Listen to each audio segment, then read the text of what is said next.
Hi అండి. ఈరోజు వచ్చి రాగి రొట్టె. ముందుగా తరిగిన ఎర్రగడ్డలు 1 కప్పు, అదే కప్పుతోనే రాగి పిండి, ముందుగా కొత్తిమీర, పచ్చిమిరపకాయ, కరివేపాకు, సాల్ట్ వేసి బాగా కలపాలి. పిండి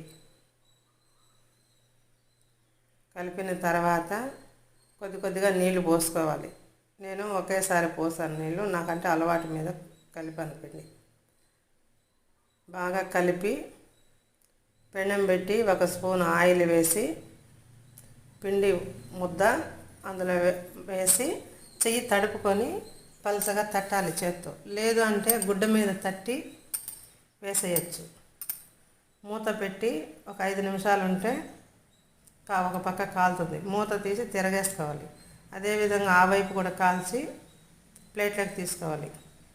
మళ్ళీ ఇంకొక రొట్టెకి అలాగే చేయాలి. 1 స్పూన్ ఆయిల్ వేసి మధ్యలో ఘాట్లు పెట్టి కొంచెం ఆయిల్ వేస్తే అడుగు మాడకుండా బాగా కాలుతుంది. అదేవిధంగానే ఈ రొట్టె కూడా కాల్చేయాలి.